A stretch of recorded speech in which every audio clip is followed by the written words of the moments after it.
This is Obsidian ASMR. Don't forget to like, subscribe, and hit the notification bell for future videos.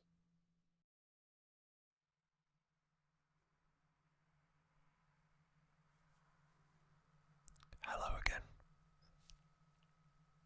and welcome back to another exciting episode of Obsidian ASMR.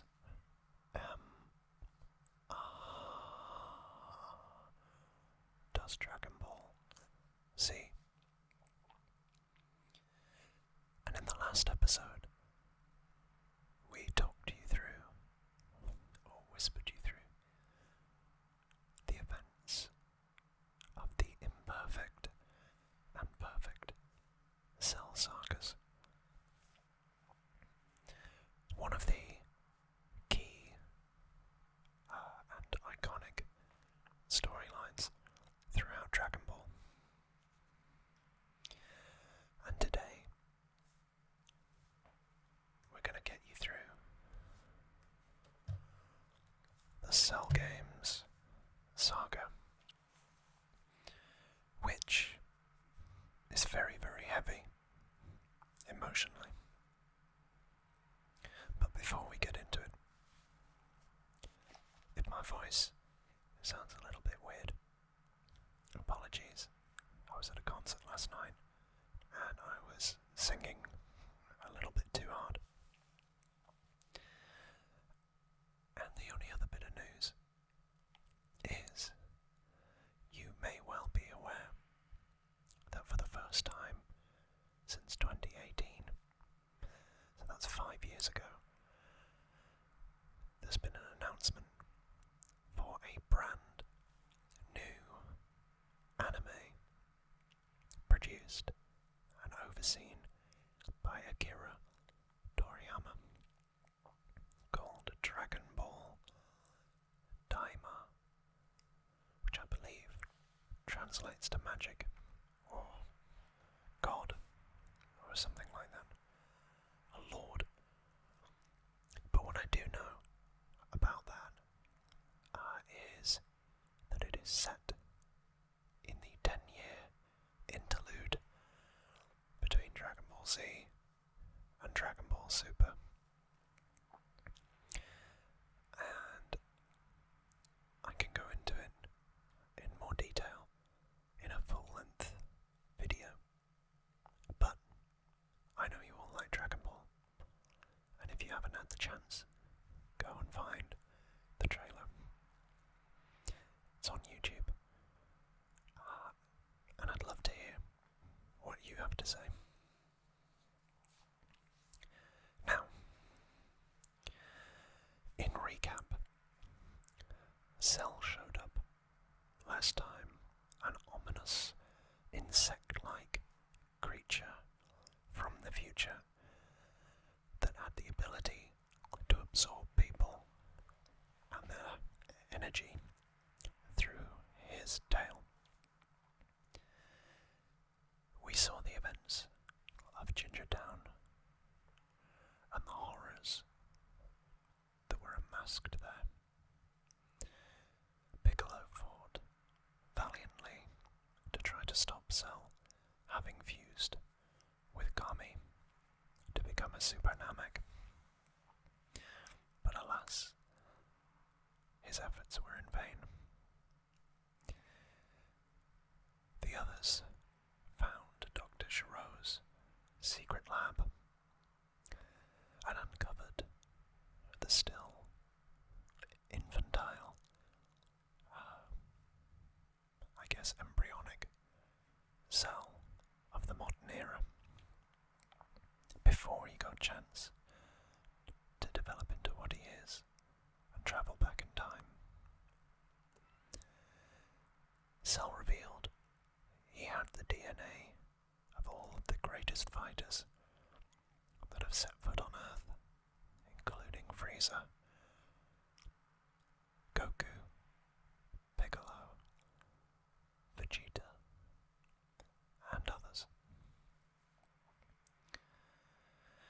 His mission was to absorb Android 17 and Android 18 to create the perfect fighting machine.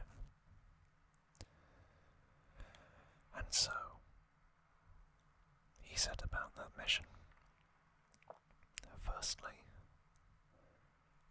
encountering Android 17, having a battle with Piccolo.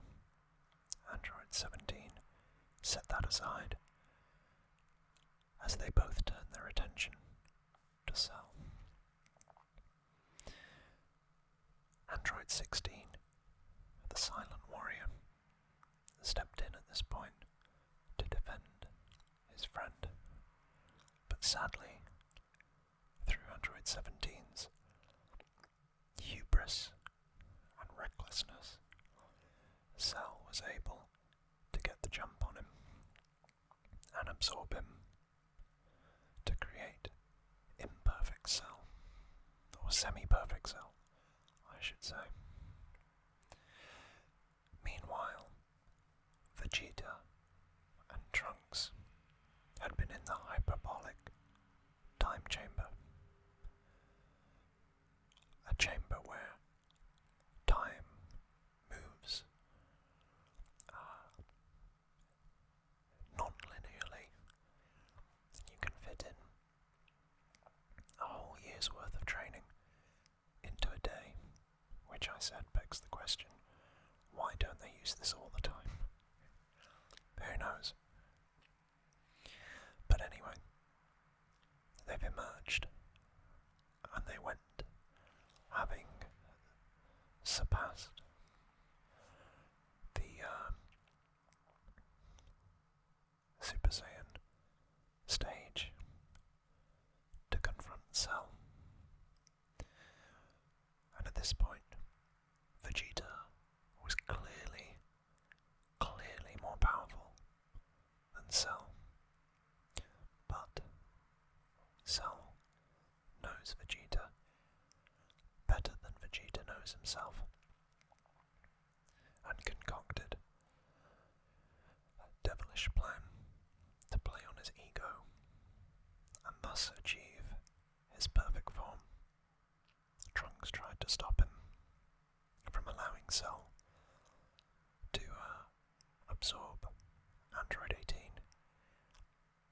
but Vegeta wouldn't let him get in the way of this ultimate challenge to prove his strength. Goku and Gohan, at this point, had entered the hyperbolic time chamber. And finally, Cell tracks down Android 18, who Krillin had gone to deactivate with a replica of Dr. Giro's controller, but chose love, and in doing so, damned 18 to her fate. And so it was that Cell tracked her down, absorbed her, and achieved his perfect form.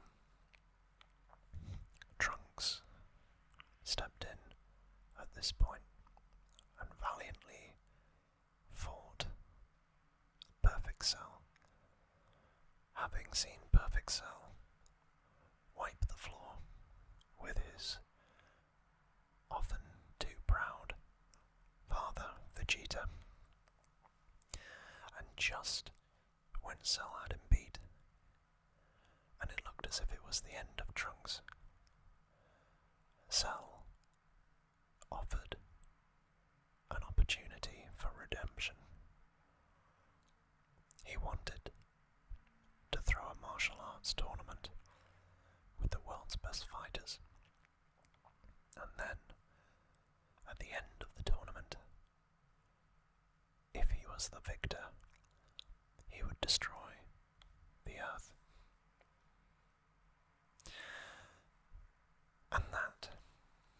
sets us up for the Cell Games Saga. So as always, I'll read the back. Having at last achieved his perfect form, the evil Cell's powers have soared to terrible new heights, overshadowing even the greatest of the Z-Fighters. Eager to demonstrate these newfound abilities and prove his superiority, Cell proposes a tournament. He issues an ultimatum to the people of Earth. Produce a worthy opponent or die. The day of reckoning is upon them. Goku and the Z-Fighters line up to participate in Cell's twisted game. The world's best hope of defeating the monster. But they are not the only ones brave enough to accept the challenge. The reigning world martial arts champion, Mr. Satan. Who's this guy? Has also stepped into the ring.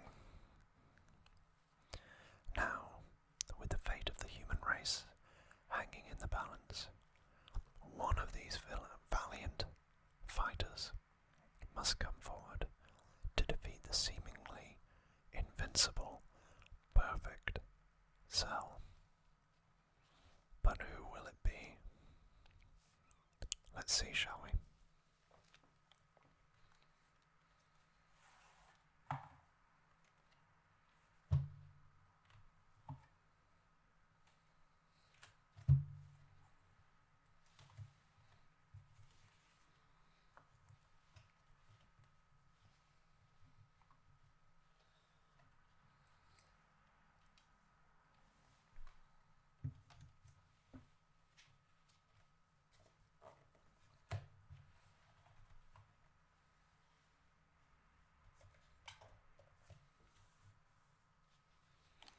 There he is, the almost regal, with his crown, Cell. So we've got Gohan, Vegeta, although he didn't look like that, Android 16, and Mr. Satan, or in the English dub, the original dub, because of fears over sensitivity, they changed his name from Mr. Satan to Hercule. So when I was growing up, he was called Hercule, but that was just to make sure that people, this show was very violent for the day, and it caused a lot of controversy, and you had quite a lot of Christian groups who would voice strong opinions on this, so I think it was a preemptive mitigation of that. You got Goku, Dende, the new guardian of the Earth, Trunks, Vegeta,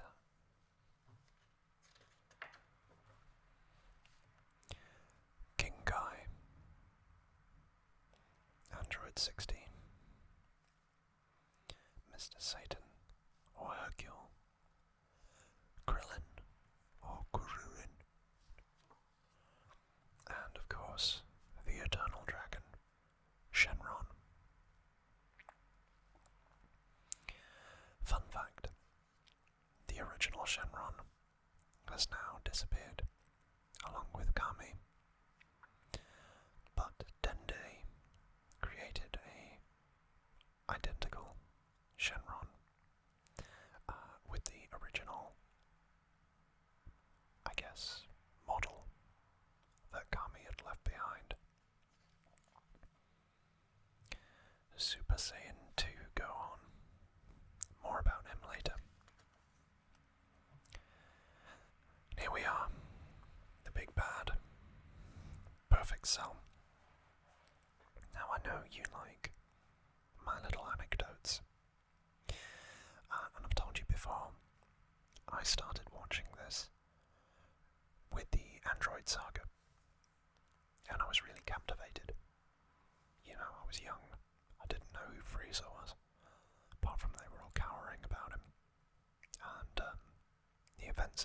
Android Saga were mind-blowing for me 20 years ago. Near enough. So on top of that, when it took on those horror elements with imperfect cell, semi-perfect cell, and the hunt for the androids, I was absolutely gripped. But I've always viewed Cell as kind of the most iconic of the Dragon Ball Z villains. You know, this whole arc was so carefully crafted, even with the editorial changes that were forced upon Akira Toriyama along the way. And when I think of Dragon Ball, the two sagas that I think of are Vegeta and the Saiyan Saga. And this.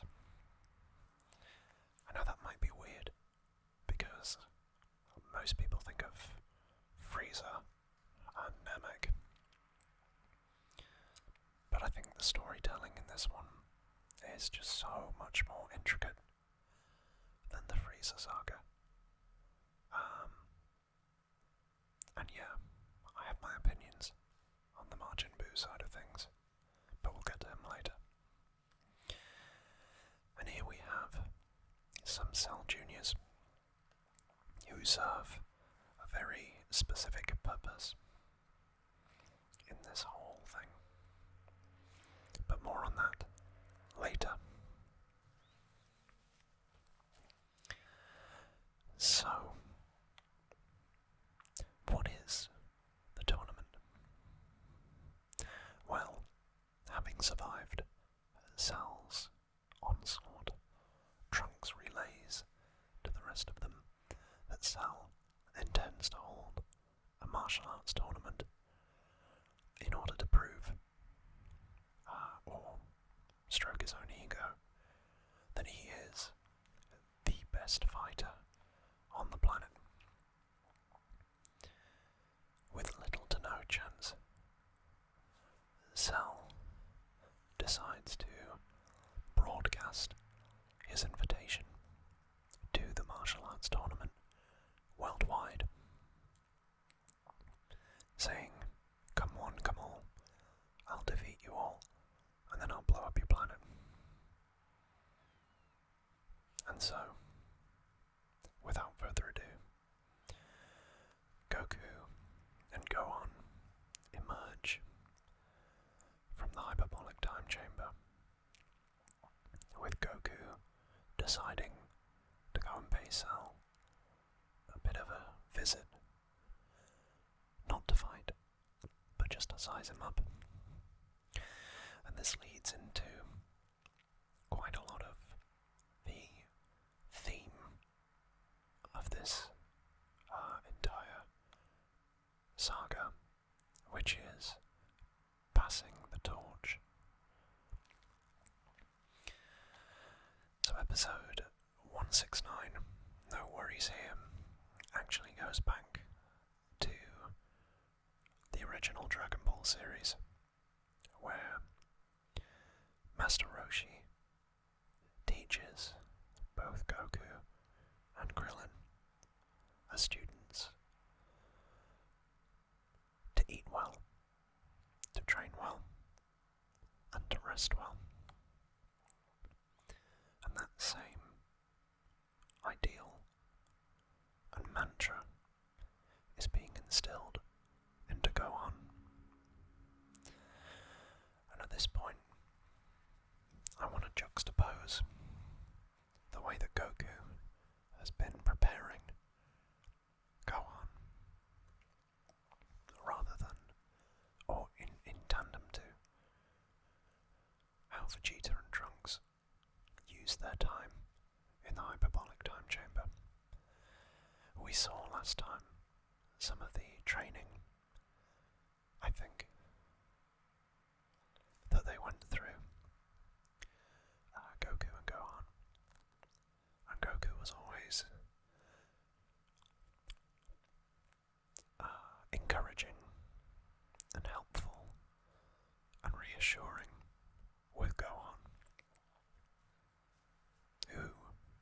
his very nature, is more of a mild-mannered and considerate boy. Whereas with Vegeta, when he entered the hyperbolic time chamber, it was all about him. How he could become the best, not nurturing his son. And I believe he specifically said, before entering the chamber, to Trunks, "Don't get in my way." Which, Trunks, being so keen to connect with his father, the father that he never knew, the father whose approval he seeks so intensely, would hang on every word he said. And the great irony is Trunks did suppress his power, hide his power, so as not to hurt Vegeta's fragile ego, and thus cripple or irreparably damage any fledgling relationship he had with his father. He put Vegeta's pride above all, much like Vegeta puts his pride above all else. Whereas Goku is quite happy to understand his own limitations, and he's also quite happy to help his son reach new heights and learn from his mistakes. A lot of people on the internet say Goku is a bad father. In some ways, on a face level or surface level, I can see why they say that. But I don't think he is. I think he's more weirdly contemplative about it. But anyway, that's me going on a bit of a ramble. So here we've got a bit of a filler episode, A Girl Named Liam. But again, it goes to show Gohan is powerful. He comes up against some old foes. I think it's General Tao at this point, and it serves to draw a parallel between Goku and Gohan, and again strengthen that link to the past and passing the torch. It's preparing the viewer for what is to come.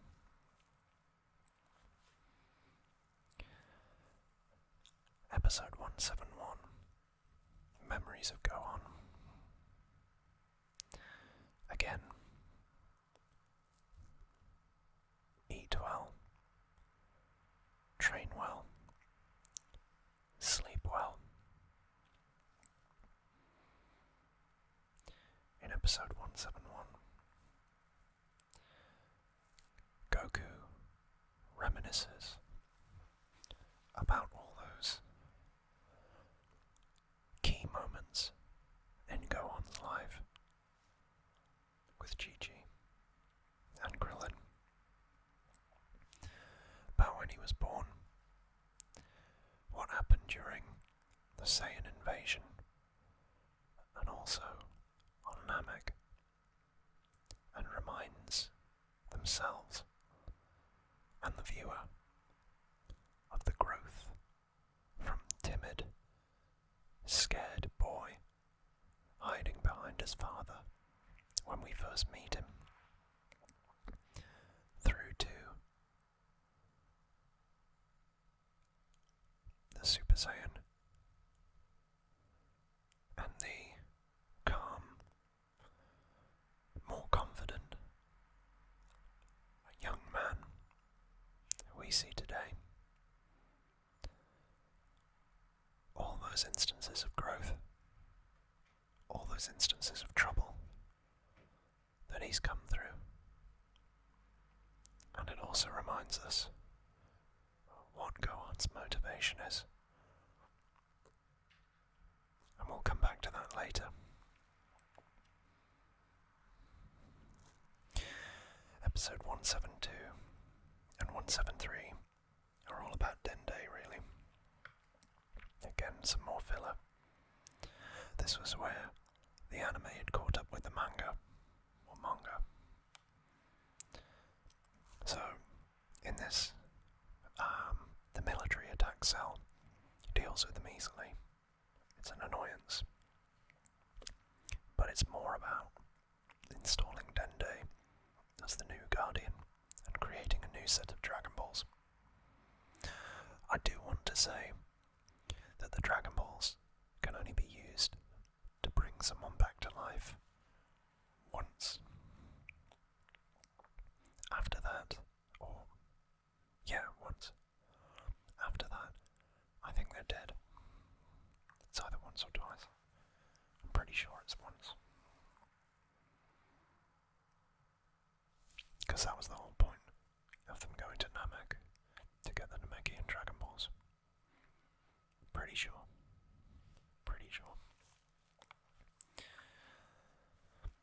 So, that's when they go and get Dende from New Namek, and he quickly creates the new Shenron that I was talking about earlier. Oh no, I got that slightly wrong. So Gohan doesn't face General Tao there. He faces them here, or General Tao there. But again, everything that I said about linking it together, same thing. And then we get into the meat of things. So at episode 175, the games begin.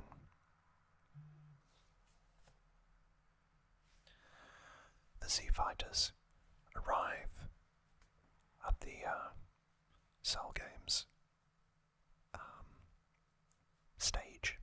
tournament stage. But this is where the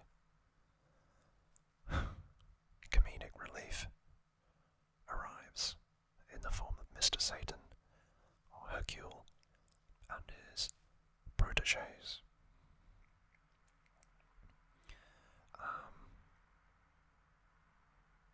Basically, he gets the proteges to go in the ring first in these 2 episodes, and they get absolutely battered without any concern, really. But Mr. Satan is a very important link in this, because this is a very serious and emotionally heavy story, and they're really the only bit of brevity and jovialism in an otherwise difficult to watch psychological story. But now we move on to the big showdown. Cell had started this entire tournament to fight the strongest that Earth had to offer.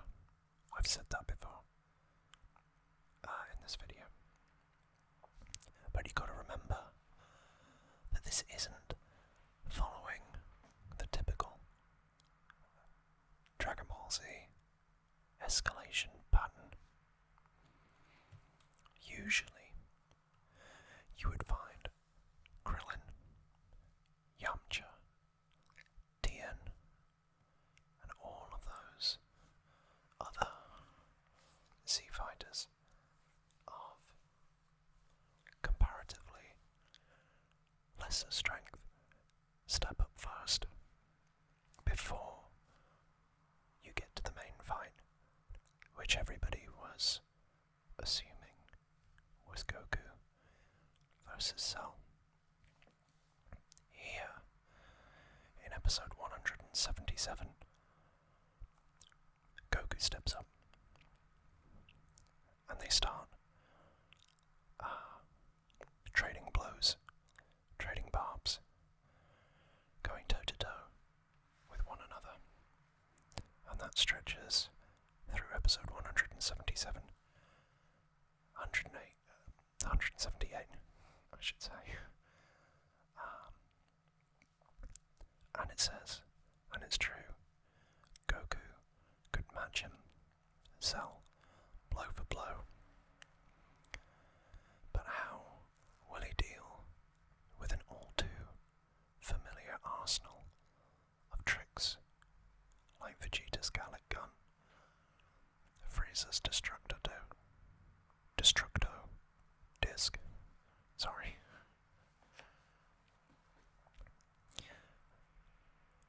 And then you get to No More Rules. Cell's getting more and more frustrated that this isn't easy, and he can't just beat Goku like Dr. Gero intended. If anything, Goku is slightly more superior.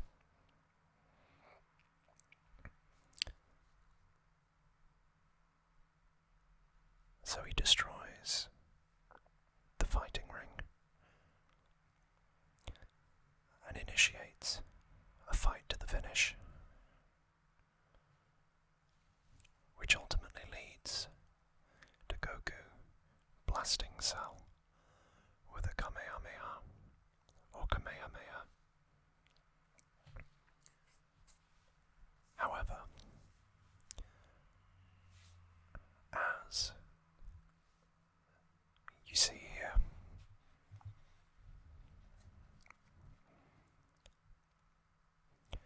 even though Cell pretty much loses everything from his shoulders up, he can regenerate, as we've seen before. Thank you, Piccolo. And this is where Goku surrenders.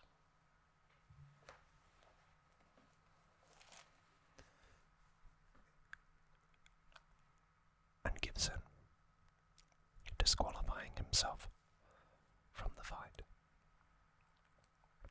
which leads to Cell being very, very frustrated.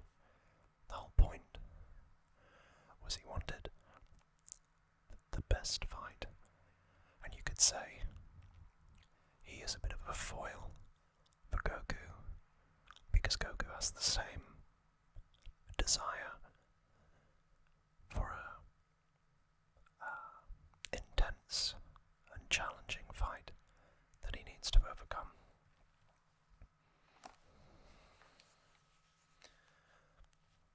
This leads to Goku saying the next person that will challenge Cell is Gohan. Looking quite startled, the boy who's always relied on his father as his saviour, protector, and as the strongest known warrior,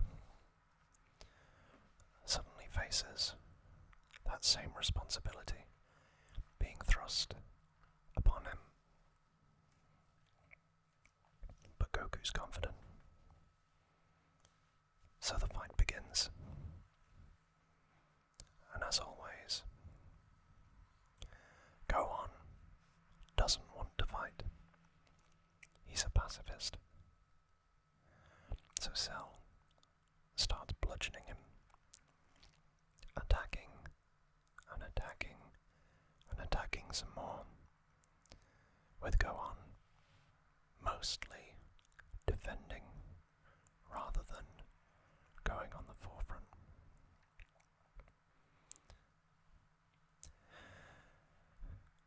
Cell didn't realize that Gohan has this untapped or hidden explosive power, thinking mostly he's just a distraction before he can go back to Goku. But upon hearing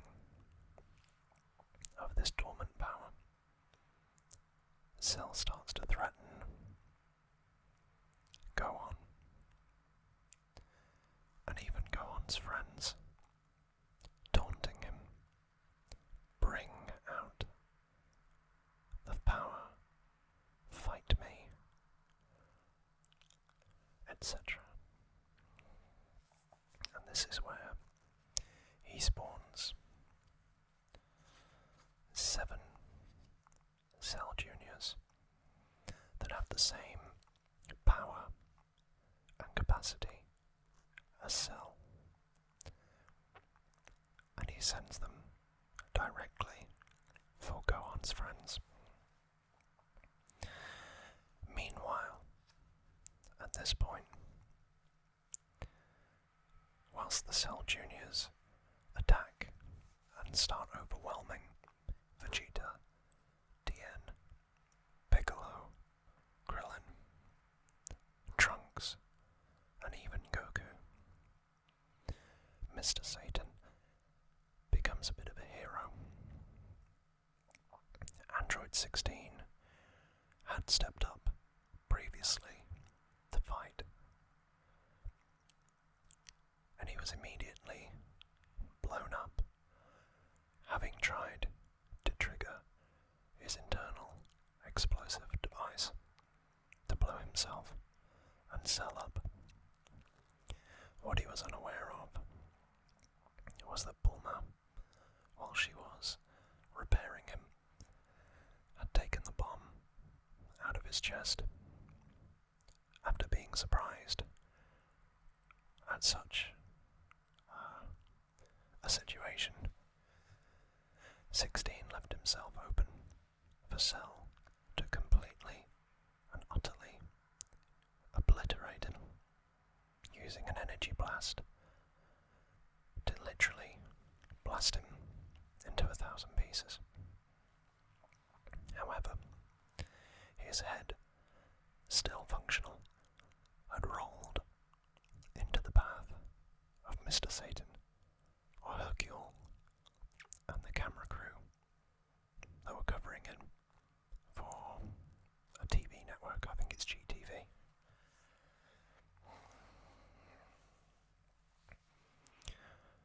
And whilst Gohan drops to his knees, feeling defenseless,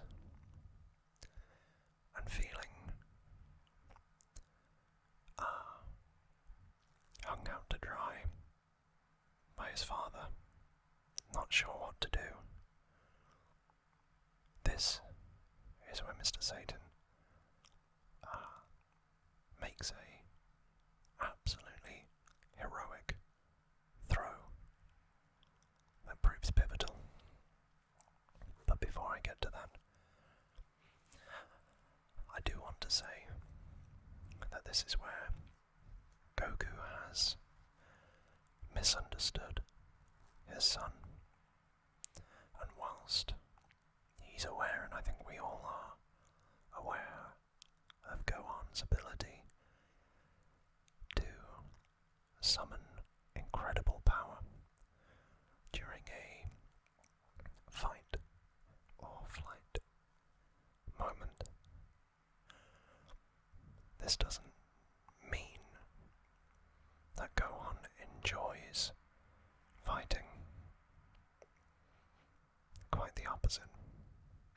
He's not like Goku. He doesn't enjoy the challenge, but he will fight when his loved ones, people he cares about, are threatened.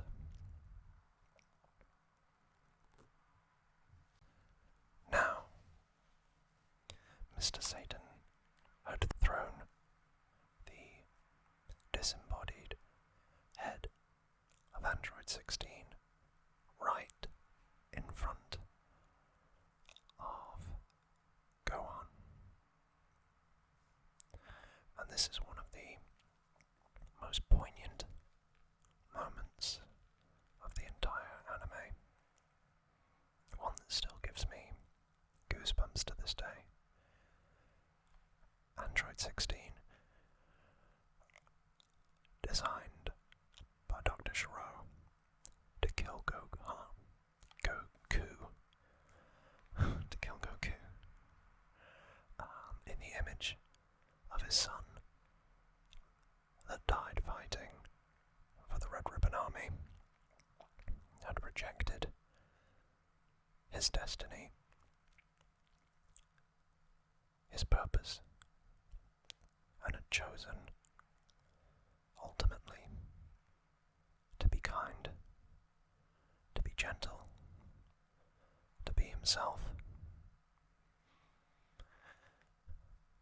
to protect the ones that he loved, and the nature that so deeply touched him.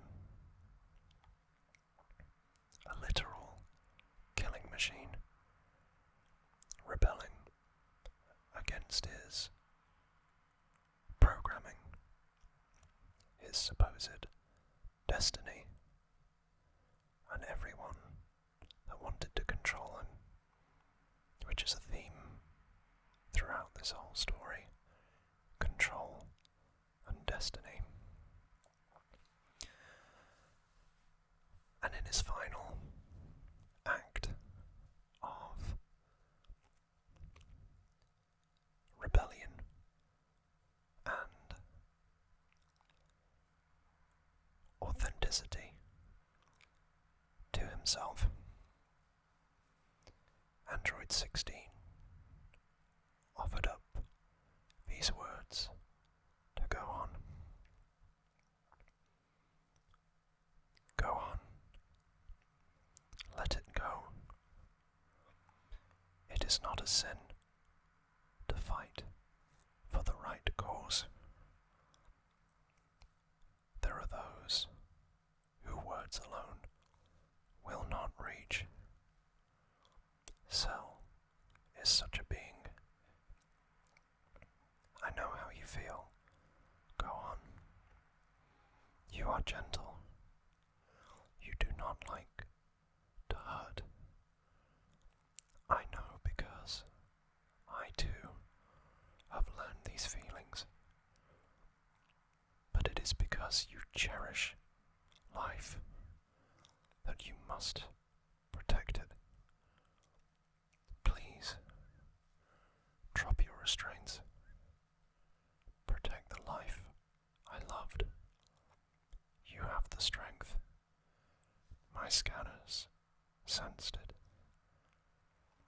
Just let it go. And in that instant, Cell crushed Android 16's head,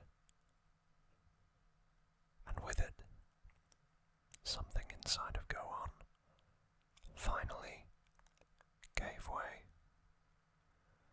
as the kind and gentle android met his ultimate fate.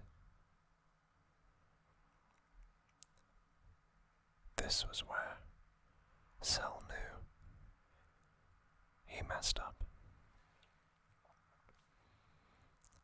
Gohan ascended to Super Saiyan 2 and immediately dispatched every single Cell Jr. in one move. Cell couldn't believe it.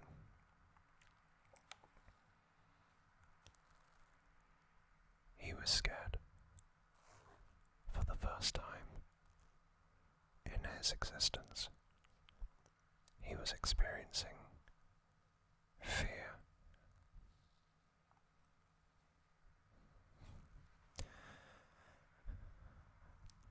And as you see here,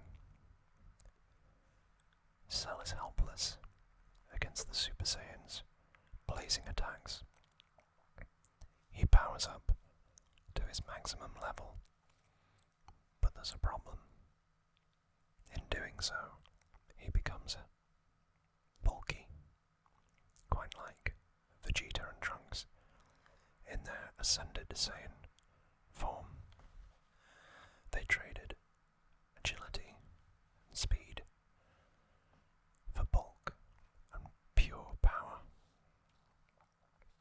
This leaves him wide open, to the point where he delivers Cell a punch so severe it causes the monster to cough up Android 18.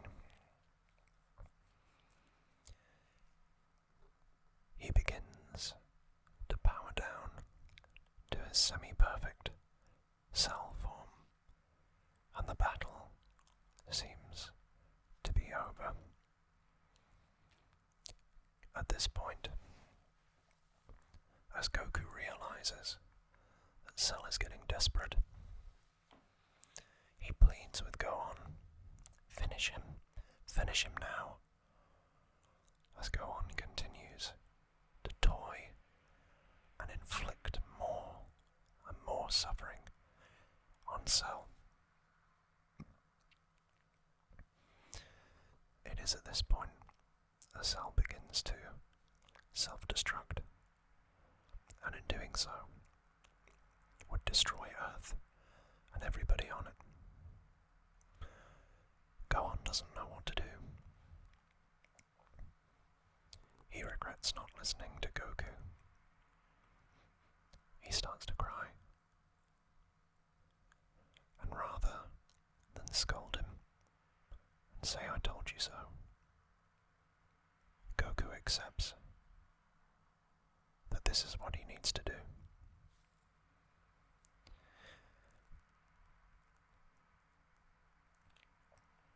He instant transmissions onto the battlefield, right next to the about to explode Cell. He turns, says to Gohan, "You did great.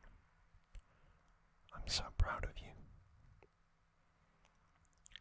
Tell your mom I'm sorry," and smiles.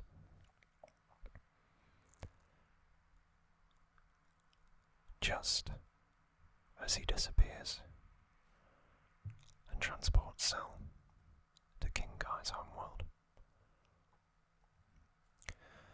This is important because Goku has been revived by the Dragon Balls once before. So this is his end. As Cell explodes, destroying King Kai's planet, King Kai, and killing Goku.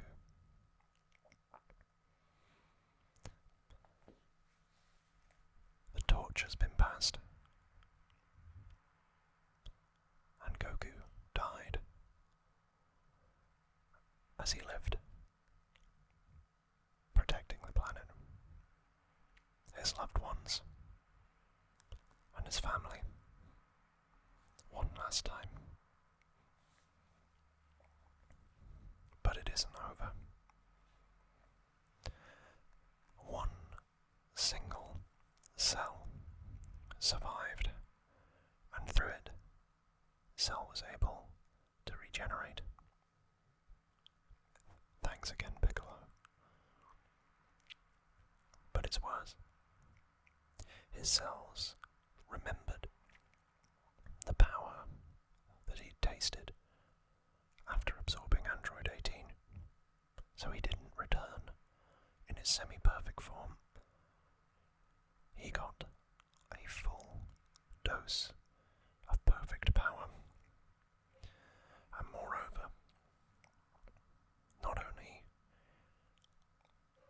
did he get back to where he was before, due to his Saiyan DNA from Goku and Vegeta, his power increased as he was near death, so he's even stronger than he was.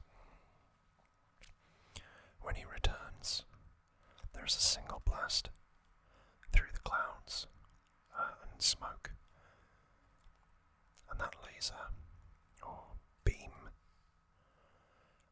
hits Trunks right in the chest, through the heart, killing him instantly. And as Vegeta looks back at the son that so desperately wanted his affections, and Vegeta had never given any mind or thought to, he realized what a fool he'd been. They say, you only miss something after it's gone. This was the embodiment.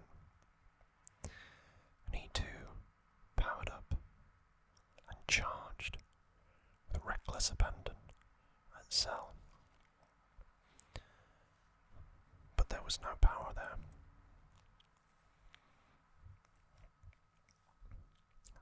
Cell was too powerful. It dispatched Vegeta, left him in a crumpled heap on the floor, and was about to finish him when Gohan steps in. And in the process, Cell effectively injures Gohan's, I think it's his, right arm. No, his left arm. Rendering it immobile, unusable. And this is where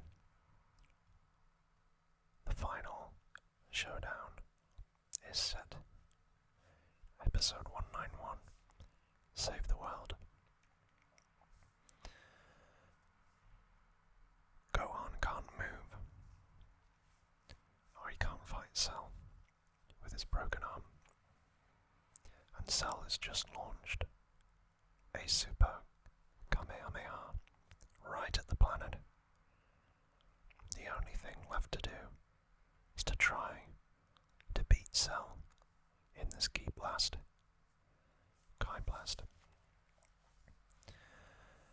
Gohan puts all of his initial power into the blast, but it looks as if Cell is gonna win when Goku from the afterlife tells Gohan, quite similarly, that he's there with him, to hold on and to wait for the perfect time to unleash all of that power. And that moment comes when Vegeta, in somewhat of a redemption for his earlier arrogance, and to avenge his son, takes one soul blast with all the power he has remaining into Cell's back, distracting Cell momentarily. Gohan unleashes the last of his power and manages to overwhelm Cell, destroying every last vestige of the bio-android, and finally finishing the fight. All thanks to that iconic the sun. Kamehameha.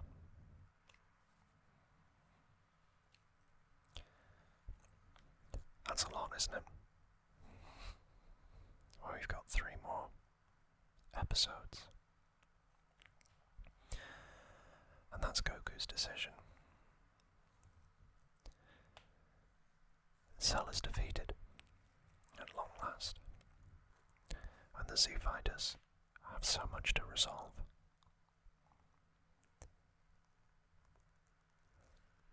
Can they bring Goku back? The answer is, Goku doesn't want to come back. He's realized that he's a sort of magnet for all of these universal seismic events. And whilst he's there, more freezers, cells, and other entities will come to search him out, find him, and put the Earth at risk. So Goku decides that he needs to stay dead. But don't worry, he's been training Gohan to look after the Earth in his stead. And that's been happening since his heart virus from the Android Saga. You will have noticed it isn't, or it wasn't, such a jovial Goku. He is more contemplative, introspective, nurturing, and I guess caring, taking the time to savor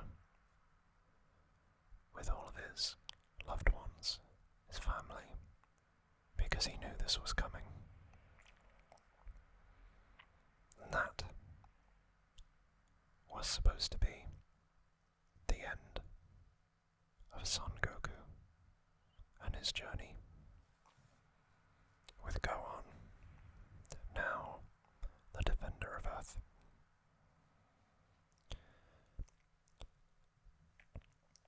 Krillin uses the final wish to help Android 18 by, well, she's already been resurrected as one of the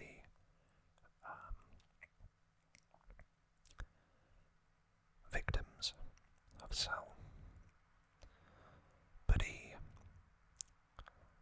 wishes that she's human again and takes out the bomb that was inside of her. Android 18, quite stunned and flattered, leaves. And we don't know at this point what happens between the two of them. Gohan goes to tell his mother that Goku is dead. And this time he's not coming back.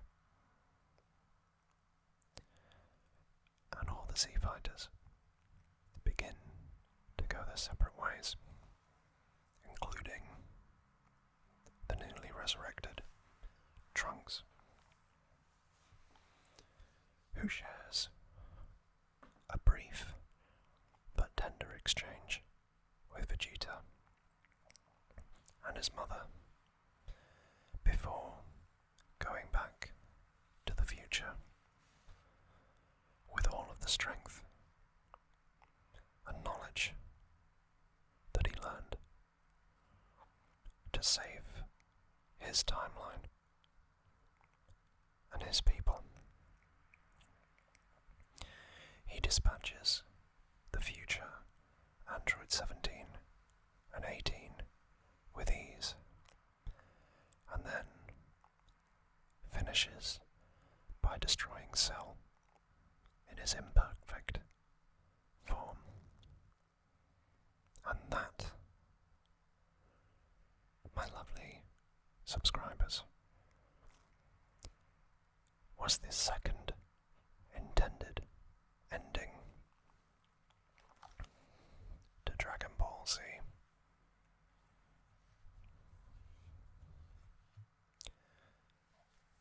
I think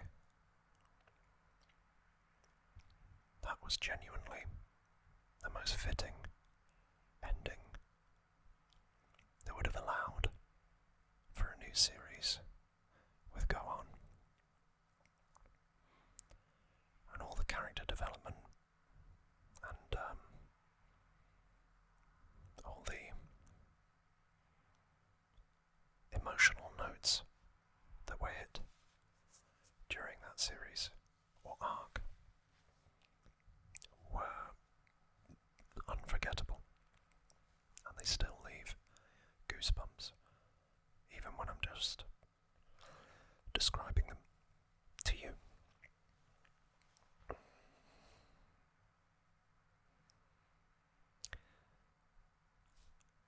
How did you find it? Is it your favourite? Let me know. I always love hearing from you. And I always love, as you can tell, talking about Dragon Ball Z.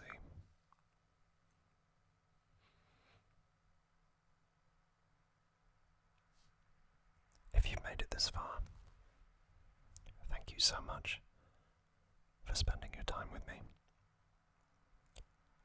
And I hope I've done that justice for what it is.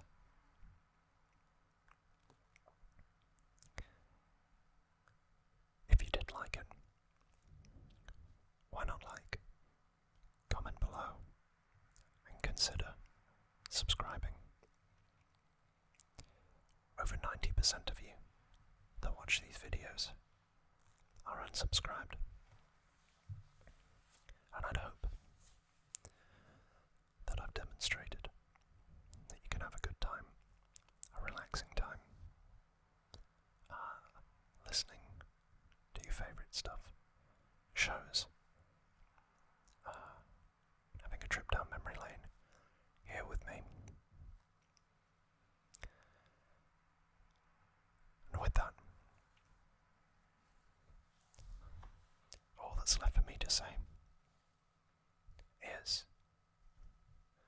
thank you so much for watching, and as always, take care of yourselves and each other.